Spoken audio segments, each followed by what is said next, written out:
Bueno, nos metemos en uno de los temas que más preocupa a la comunidad internacional, que es esta escalada y esta máxima tensión que se está viviendo en Medio Oriente. Y todo esto que escaló, sobre todo después del ataque terrorista de octubre del año pasado en manos de Hamás en territorio de Israel. Estamos con Gabriel Ben-Sagal, que es periodista de Israel, es colega, además está especializado en ciencias políticas y relaciones internacionales. Está reportando desde allí lo que está pasando y tenemos el gusto de poder conversar unos minutos con él. Gabriel, ¿cómo andás? Cata Delia te saluda. Te iba a decir Gaby, pero ¿Qué dije tal? es muy informal. ¿Qué tal? Un placer. Gaby, ¿nos escuchás? Sí, perfecto. Ahí está, vamos, perfecto. ¿Cómo andás tanto tiempo? Todo muy bien, todo muy bien. Mira lo que está pasando ahora. Entraron por tierra, los soldados israelíes entraron al sur del Líbano, Sí. más que nada porque supongo que van a buscar crear una valla de seguridad de unos 20 kilómetros, una franja de seguridad, porque abajo de la tierra hay un montón de túneles. Si no me equivoco, visitaste uno de los túneles de Sí. Hezbollah Ahí, y eso, uno de esos entonces fue. claro, eso es uno de los túneles que se descubrieron. Es de suponer que todo el sur del Líbano está lleno de túneles. Se calcula que hay 3.000 kilómetros de túneles adentro del Líbano. Entonces, desde esos túneles hay lanzaderas de misiles y hay soldados de Hezbollah. Entonces, lo que estás viendo es una etapa más del debilitamiento de Hezbollah, que comenzó con el tema de los Vipers, con el tema de los walkie-talkies, con la eliminación de la cúpula militar de Hezbollah y de Hassan Nasrallah, el líder. Bien, y a ver, porque para los que no están siguiendo, nuestros oyentes que no están siguiendo el día a día de lo que está sucediendo en los últimos días y horas, se conoció justamente que mataron al líder de Hezbollah y también de Hamás. Contanos un poco de eso, qué significa y qué está buscando en estos momentos Israel. Mira, mataron al líder de Hamas, pero no el de la Franja de Gaza, Yehia Sinwar, que es el más famoso, sino a uno que estaba en el Líbano. Ujú. Entonces, ese no es uno de los principales de Hamas. Ahora, matar al líder de Hezbollah, que es el responsable, entre otras cosas, del atentado de la AMIA, por ejemplo, em, es una humillación para Hezbollah grande. Eh, y ahora quien está dirigiendo a Hezbollah, imagínate que es alguien que hasta hace una semana ni siquiera recibió un Viper. Es alguien secundario o terciario. O sea que por un lado es una humillación y por otro lado lo que ha hecho es amedrentar al patrón de Hezbollah. El patrón de Hezbollah es Irán. Irán es como si fuese una cabeza de un pulpo y Sí. Hezbollah es uno de los brazos. Entonces, cuando Israel elimina a Hassan Nasrallah, fíjate lo que ocurre, que los iraníes meten en un búnker a Ali Khamenei, que es el ayatollah de Irán, como pensando, estos mataron a Nasrallah, también pueden venir por la cabeza a Ali Khamenei. Entonces aumentó la disuasión de Israel por un lado y por otro lado la humillación de Hezbollah de que te matan no solamente al líder, mataron a toda la dirigencia militar. O sea, empezaron, casi no queda un líder de primera línea vivo entre los líderes de Hezbollah. Y esta humillación que vos decís que es para esta organización terrorista, para Irán, ustedes temen que haya algún tipo de, bueno, ataque más fuerte. Entiendo, se agudizaron las alertas. ¿Cómo se está viviendo el clima adentro, en el territorio de Israel? Bueno, acaba de caer una serie de misiles en el centro del país. En una ruta, la ruta principal, cayeron misiles hoy, sonaron las alarmas en varios lugares del país.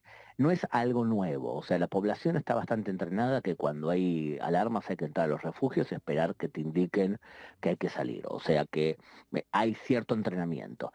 Sí, se supone que van a aumentar. Yo tengo más miedo por otra cosa, Cata. Tengo miedo de que esta gente, cada vez que se sienten impotentes en el Medio Oriente, atacan donde ellos creen que pueden sin que los persigan. Mm.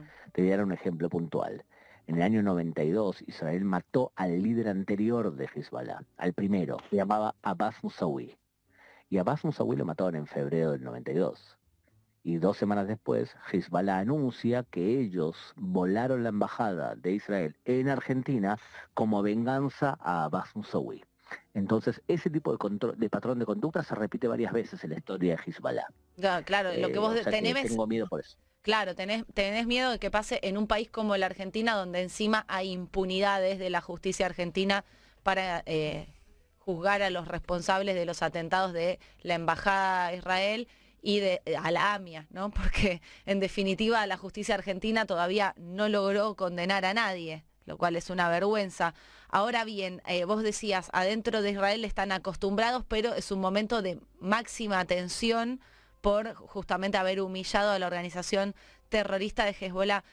¿Le ves algún momento de un fin de esto que arrancó tras el ataque terrorista y que fue escalando de Hamás en octubre del año pasado? No le veo fin inmediato, porque mira, puede escalar todavía aún más.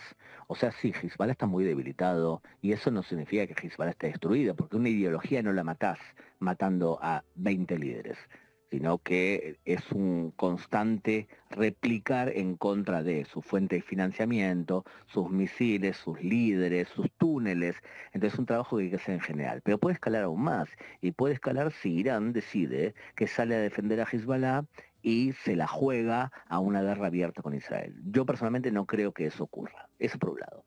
Pero debido a el nivel de hartazgo que tiene la población acá en Israel, creo que el primer ministro se siente envalentonado ahora para seguir golpeando a Hamas y a Hezbollah. Y creo yo que van a ser golpes menos duros, pero más constantes. O sea, no te extrañe que esto dure 10, 12 meses más y que casi no ocupe un lugar en las noticias, Mira, porque sean ataques sistemáticos de baja intensidad, donde entran un poblado de Hezbollah, van a buscar a 3 soldados de Hezbollah o después entra a Franja de Gaza y destruyen un túnel. Ese tipo de noticias no va a llegar a la radio en Argentina ni en Estados Unidos, pero que van a ocurrir porque me parece a mí que hay un entendimiento que a Hezbollah y a Hamas se los vence con golpes constantes y no dejando que crezca muchísimo, que acumule 200.000 cohetes y después intentar en un solo golpe matarlo. y ahora Gabriel, disculpa, ahora te va a preguntar también Analía Argento y los chicos del equipo, pero yo cuando fui con vos a Israel y un grupo de colegas de distintos países, que fue muy poco tiempo antes del ataque terrorista de Hamás de octubre en Israel, estaba la opinión pública adentro de Israel muy dividida con respecto a Netanyahu, ¿no? Sobre todo por cosas internas como la reforma judicial. ¿Eso quedó a un costado después del ataque terrorista o la opinión pública adentro todavía está muy dividida y no tiene tanto apoyo masivo, digamos, Netanyahu? Bueno, ¿te acordás que estábamos en la manifestación de Tel Aviv, que estabas cubriendo tú para, creo que para la televisión, y estabas cubriendo lo que ocurría ahí en las protestas y las manifestaciones? Sí. En ese momento lo que había era un descontento general contra Netanyahu, pero centrado en Tel Aviv. Y Tel Aviv no es todo el país. Tel Aviv es la ciudad más liberal, más progre, pero el resto del país le dio otro triunfo electoral a Netanyahu. Ahora, la oposición a lo que está pasando hoy viene principalmente de familiares, de secuestrados que quieren que Israel haga lo imposible para liberar a sus seres queridos, que tiene mucha lógica, ¿está bien? Sí. Pero te va a asombrar lo que te voy a decir ahora. El apoyo a Netanyahu ha aumentado cuando Israel tomó la iniciativa. O sea, cuando empezó lo de los Vipers, cuando empezó lo de walkie-talkies, el apoyo a Netanyahu aumentó 2 diputados. O sea, intención de voto hoy, si hay elecciones, gana Netanyahu Mira, como primer ministro de Israel, cosa que es algo impresionante. increíble. O sea, dio vuelta un Sí, poco la tortilla, tomando, como vos decís, la iniciativa bélica contra estas organizaciones terroristas. y porque por suerte le salió bien. O sea, si el Mossad no hubiese hecho una operación que es para película de cine, que le hace volar los vipers en el rostro a la gente, te das cuenta que es un nivel de éxito que Netanyahu lo sabe aprovechar. Él también, con una guerra larga, se puede quedar en el poder porque él dice, si no soy yo quien dirige este país, ¿quién va a ser? Y la verdad es que el resto de los líderes no tienen tanto pedigrí acumulado como tiene él. Gabriel, buen día, Analía Argento te saluda. Estaba pensando, porque vos decías que no terminás con Hezbollah si eliminás a los líderes porque hay una cuestión ideológica, religiosa y demás, ¿no? Pero también lo pensaba a la inversa, y esto que decís de Netanyahu de alguna manera lo comprueba, porque por ejemplo nosotros tenemos muchos argentinos que se han ido de Argentina, jóvenes argentinos que se han ido a vivir a Israel. Yo tengo amigos que están viviendo allá y que acompañan a sus amigos que se suman al ejército. Digo, hay también un sentir, esto que vos decís, trasladado ahora en intención de voto o en imagen positiva a Netanyahu, eh, que que no tiene que ver solo con lo bélico, digo, tiene que ver con lo religioso, tiene que ver con un sentido de pertenencia. Digo, eso hace que el conflicto, tanto por el lado de Israel como del otro lado, se mantenga en el tiempo. Sí, lo voy a traducir de la siguiente manera. Yo creo que este pueblo tiene mucha conciencia histórica. Entonces los tíos estos saben perfectamente qué ocurrió con el pueblo judío cuando no tenía un Estado para defenderse. Y por primera vez desde que se creó el país hay una sensación que las imágenes de Auschwitz volvían. Porque no es comparación, o sea, es un error compararlo, porque Auschwitz y esto no tiene comparación. Pero cuando vos ves a Hamas entrando y violando a tus hijas, y degollando a personas y llevándote a bebés, la sensación de muchos de aquí es, estos son los nazis modernos. Ante eso el mapa político de Israel se va hacia la derecha y la paciencia se va acabando y los chicos, como mi hijo, dicen vamos a entrar al ejército porque ahora hay que defender la patria con nuestros cuerpos, si ¿Tu es hijo dice necesario. eso, por ejemplo? Entonces, y claro, mi hijo, por ejemplo, antes quería, se enrola al ejército, se enrola dentro de unos meses. Él iba a ser un soldado más, estaba pensando en hacer quizás algo de tecnología, porque el ejército es una plataforma para poder... Y ahora el tío se está entrenando porque quiere ser comando. Entonces, él cambió su forma de pensar porque dice, ahora es el momento que yo tengo que defender a mi familia, si es necesario físicamente. Ahora, ¿cómo le convences al niño que haga, que cambie de forma de pensar en algo así cuando la realidad impone que necesitamos también ese tipo de personas? Entonces, te das cuenta, esa es una situación problemática de angustia. Yo por un lado tengo, como analista del Medio Oriente, digo, sí, Israel va a atacar a Hezbollah y lo vengo diciendo hace un año. Es evidente que atacará a Hezbollah y no descartes que ataque también a Irán. Porque de esa forma recuperas tu capacidad de disuasión. Entonces lo vengo diciendo, pero por otro lado pienso, ¿hasta qué punto lo estoy diciendo, el análisis? Porque estoy convencido geopolíticamente que es así, y no porque quiero que la guerra comience ahora para que cuando mi hijo entre al ejército no tenga que vivir quizás las experiencias que están viviendo ahora. O sea, ese dilema es algo que es la primera vez que lo expreso en una entrevista. Es un Mira, dilema de un padre que vive acá. claro, muy Y, fuerte ese dilema además. sí. Sí. Gabriel, yo me preguntaba qué tal, Ignacio te saluda. ¿Cómo se vive entonces? Porque vos decís que venís anunciando estos ataques que finalmente se dieron. ¿Se vive con miedo allá? ¿Se vive ahora con bronca? ¿Cuál es la sensación del civil, de los que andan por la calle y que en cualquier momento puede pasar cualquier cosa? ¿Cómo es el día a día?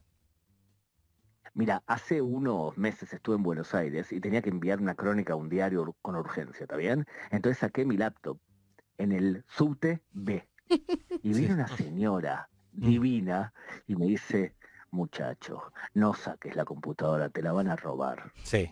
Y yo no entendía cómo me venía a decir algo así y entendí. Entonces yo me preguntaba, pero ¿cómo pueden vivir así con miedo que le roben una laptop? Sí. Con cuidado Entonces, vivimos. bueno, claro, el hombre se acostumbra a un montón de cuestiones que vos no podés creer que se acostumbre. Por ejemplo, cuando explotaban los autobuses y yo vivía acá, en la intifada del AXA entre el 2000 y el 2005, bueno, aumentó la compra de autos, porque la gente no se subía a autobuses. Entonces yo ahora viajo mucho más en tren que autobuses porque por precaución. O intento no meterme en algunos lugares que sé que hay más chances de que en el sorteo te toque a vos. Entonces, o a mi hijo le pido que haga A, B o a mi hija también. Entonces sí, tenemos un poco más de cuidado, pero decirte que tenemos miedo, no, fíjate lo siguiente, cuando vos ves un atentado en el mundo, ves a toda la gente huyendo hacia afuera del Sí. atentado. ¿Está bien? Por ejemplo, las Ramblas de Cataluña. Acá en este país, cuando hay un atentado, la gente corre hacia adentro para evitar que el hombre siga matando gente. Esos son 76 años de experiencia Claro. en guerra. Qué fuerte, ¿no? Claro, porque se meten en los refugios, corren hacia adentro para refugiarse. Claro, te metes en los refugios, te bajas del auto, te agachas al suelo y te tapas la cabeza. Si haces lo que tenés que hacer de forma responsable, no deberías sufrir más de la cuenta. ¿Te puede tocar? Sí, te puede tocar. Pero lo importante ahora, dicen acá, es saquemos la guerra hacia afuera y que tomemos la iniciativa e intentemos derrotar al máximo posible a Hezbollah.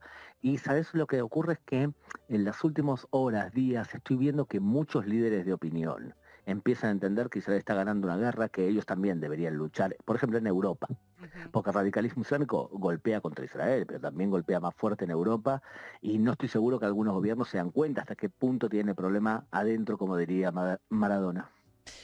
Gaby, la verdad es que te agradecemos mucho este tiempo porque sabemos, y yo sobre todo sé que estás a full, que trabajas para muchos medios, que estás todo el día reportando lo que está pasando allá.